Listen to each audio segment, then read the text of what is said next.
नमस्कार, मैं रचना शर्मा चढ़ती कला टाइम टीवी देख रहे हैं सभी दर्शकों का स्वागत करती हूं। आप देख रहे हैं हरियाणा के समाचार। समाचारों की शुरुआत से पहले एक नजर आज की मुख्य सुर्खियों पर।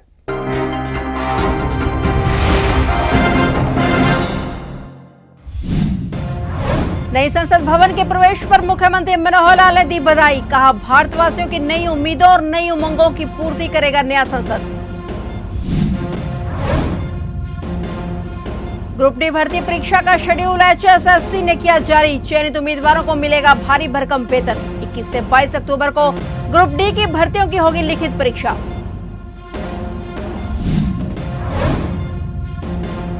सीएम मनोहर ने फरीदाबाद को दी करोड़ों की सौगात। सीएम ने पेयजल आपूर्ति के विस्तार को दी मंजूरी।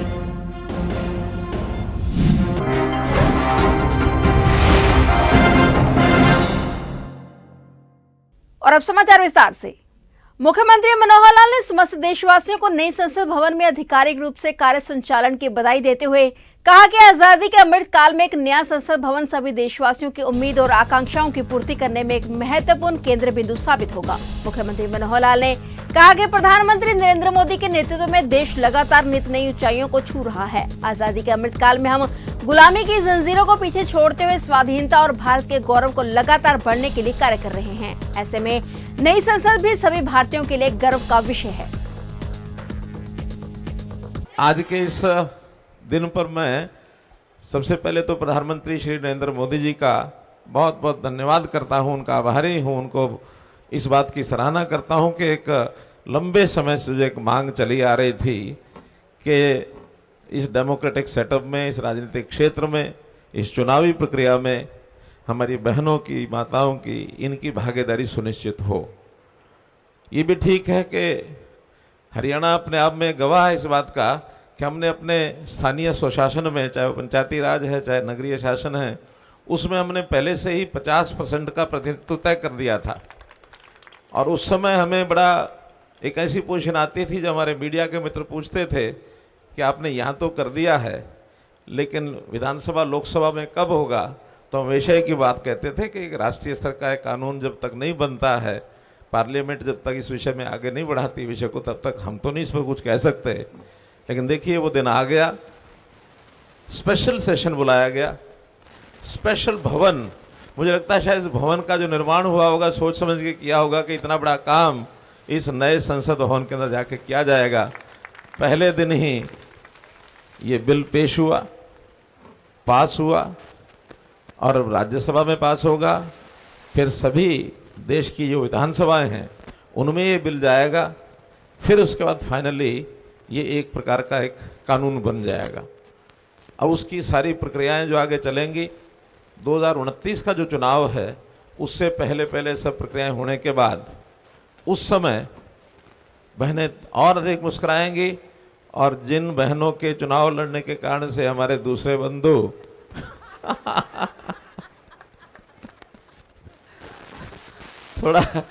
थोड़ा उस समय उनके चेहरे देखने वाले होंगे, क्योंकि कल रात को मेरे पास सांसद मिलकर के आए थे। कह रहे कि हम पास कर रहे हैं, अपने आप ही पास कर रहे हैं, अपने आप को रास्ते से हटाने के लिए। प्रदेश में ग्रुप डी के पदों पर होने वाली भर्तियों को लेकर कॉमन एलिजिबिलिटी टेस्ट होगा, जिसके लिए हरियाणा SSC ने शेड्यूल जारी किया है। हरियाणा में 21 और 22 अक्टूबर को विभिन्न विभागों में होने वाली ग्रुप डी की भर्तियों की लिखित परीक्षा होगी। 2 पालियों में होने वाली इस परीक्षा में परीक्षार्थियों के पास 1 घंटा 45 मिनट का समय होगा। पहली पाली की परीक्षा 10 बजे से शुरू हो गई, वहीं दूसरी पाली की परीक्षा 3 बजे से होगी। परीक्षा ऑफलाइन आयोजित होगी। हरियाणा कर्मचारी चयन आयोग ग्रुप डी भर्ती अभियान के माध्यम से विभिन्न विभागों में 13,536 रिक्त पदों को भरा जाएगा। इसके साथ ही चयनित उम्मीदवारों का भारी भरकम वेतन होगा। ये भर्तियां स्थायी तौर पर की जाएंगी, लेकिन नियुक्त उम्मीदवारों का वेतन 16,900 से लेकर 53,500 रुपए तक होगा। मुख्यमंत्री Manohar Lal Faridabad metropolitan development authority की दूसरी बैठक लेने पहुंचे, जहां अधिकारियों ने उन्हें करवाए जा रहे विकास कार्यों की जानकारियां उपलब्ध करवाई। इस अवसर पर केंद्रीय राज्य मंत्री कृष्णपाल गुर्जर और विधायक भी मौजूद रहे। मुख्यमंत्री ने बताया कि FMDA के लिए 878 करोड़ का बजट पास किया गया है, जिसमें से 560 करोड़ EDC से आएगा और बाकी लोकल सेस और स्टाम्प ड्यूटी से आएगा। उन्होंने कहा कि आगे से बड़े काम FMDA करेगा, जबकि बाकी छोटे काम नगर निगम क्या करेगा।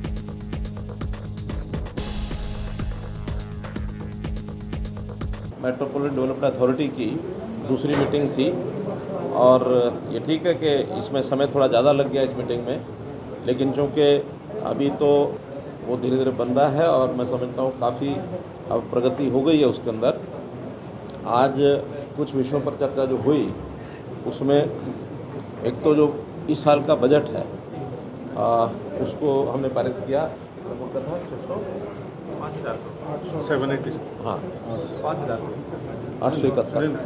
878 करोड़ का बजट इस वर्ष का वो पारित किया गया है और जिसके अंदर 560 करोड़ रुपया ये आएगा ईडीसी से और बाकी जो फंडिंग है स्टैम्प ड्यूटी में से है, कुछ लोकल सेस है, तो ऐसा मिला करके 878 करोड़।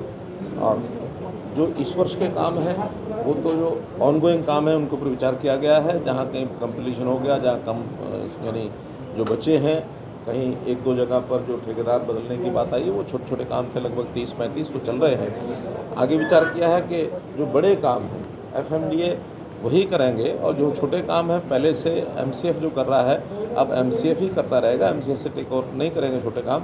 अन्यथा एफएमडीए का पर्पस है जो मास्टर बड़े मेन लाइंस के काम हैं, जो जिसको कहना चाहिए जो जिनके ऊपर फोकस होना चाहिए, जैसा फरीदाबाद की आबादी बढ़ रही है तो उस नाते से जीएमडीए ने जैसे गुरुग्राम में एक अच्छी प्रोग्रेस की है वैसे एफएमडी भी अपने साइज़ को थोड़ा बढ़ाएंगे, उसी हिसाब से मैन पावर, इंजीनियरिंग स्टाफ ये सब उसमें रखेंगे।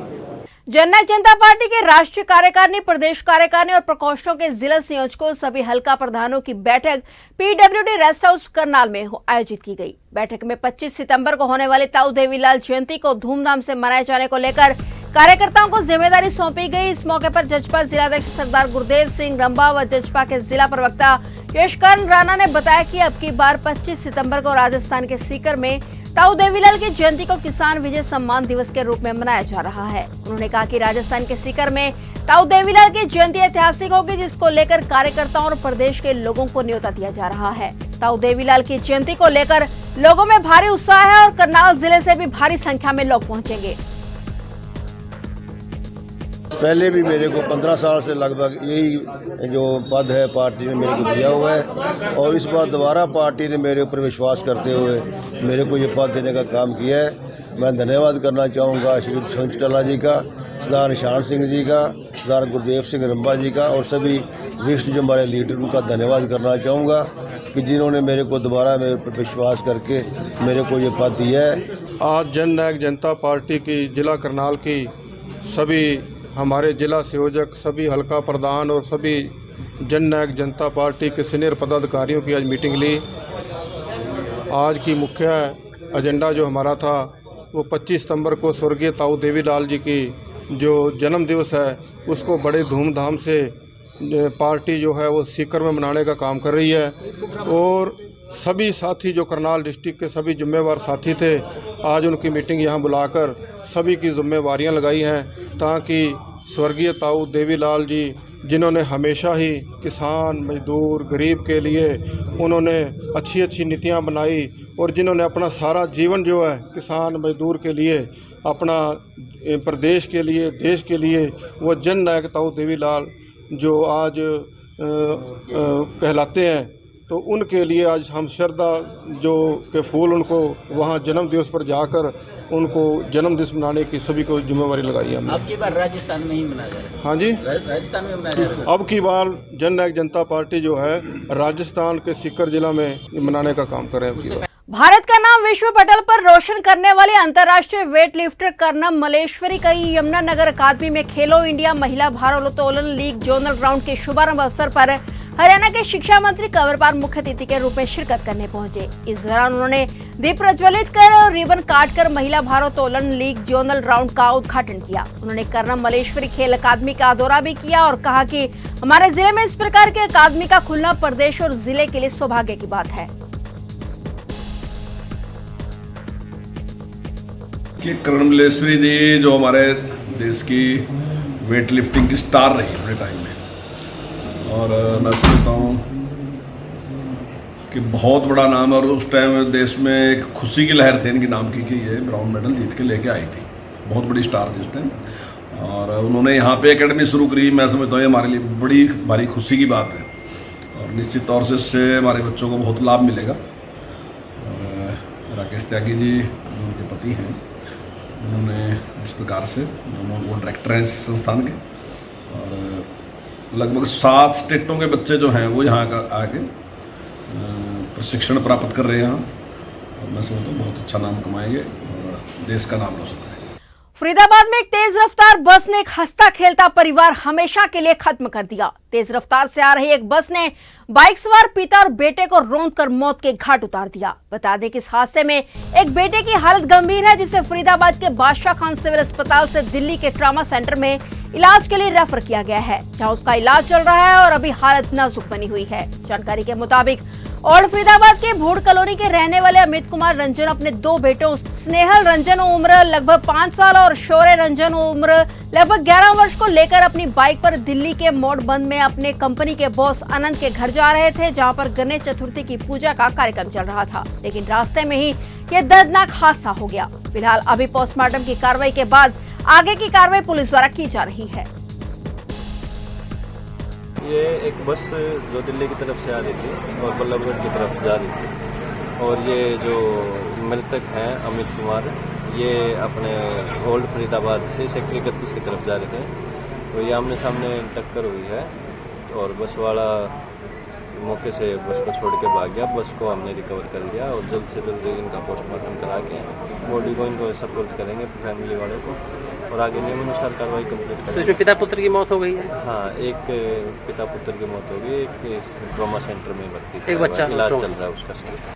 ससुराल पक्ष के द्वारा महिला से दहेज मांगने और उसे प्रताड़ित करने से परेशान महिला ने ससुराल में जहरीला पदार्थ खा लिया। इसको गंभीर हालत को देखते हुए निजी अस्पताल में दाखिल करवाया गया, जहां इलाज के दौरान उसकी मृत्यु हो गई। सूचना मिलने पर पुलिस मौके पर पहुंचे, शव को कब्जे में लेकर पोस्टमार्टम करने के बाद शव परिजनों को सौंप दिया गया। परिजनों के बयान के आधार पर ससुराल पक्ष में पति सहित 5 लोगों के खिलाफ हत्या सहित कई धाराओं में केस दर्ज कर जांच आगामी शुरू कर दी गई है।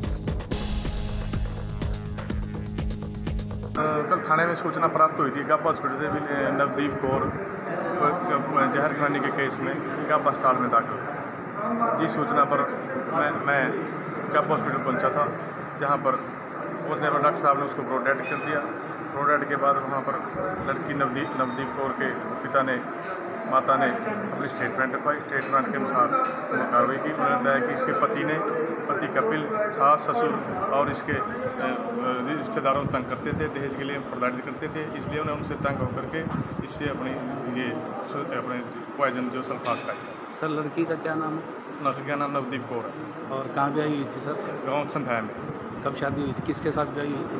28/11/2021 को शादी हुई थी। कपिल के साथ शादी हुई थी, कपिल डॉक्टर निर्मल। राज्य में मच्छर का डंक लोगों को परेशान कर रहा है, क्योंकि डेंगू के मामले तेजी से बढ़ रहे हैं। एक महीने में मरीजों की संख्या में 4.5 गुना की बढ़ोतरी हुई है। 21 अगस्त तक राज्य में मात्र 696 मरीज मिले थे, लेकिन अब यह आंकड़ा बढ़कर 3115 हो गया है। राज्य में सबसे ज्यादा केस अब तक चरखी दादरी, रेवाड़ी, रोहतक, यमुनानगर, झज्जर और अंबाला में मिले हैं। चरखी दादरी में जहां सर्वाधिक 321 मरीज अब तक मिल चुके हैं, वहीं बाकी उक्त जिलों में भी 200 से ज्यादा डेंगू के मरीज शिकार हो चुके हैं। और मरीजों की बढ़ती संख्या को देखते हुए स्वास्थ्य विभाग ने 150 वार्ड और 853 बेड सिविल अस्पतालों में रिजर्व किए हैं। प्रदेश में अब तक मलेरिया के 60 मरीज मिल चुके हैं और ये 3 वर्षों में सर्वाधिक है, यानी इस अवधि में केसों की संख्या 2 गुना हो गई है।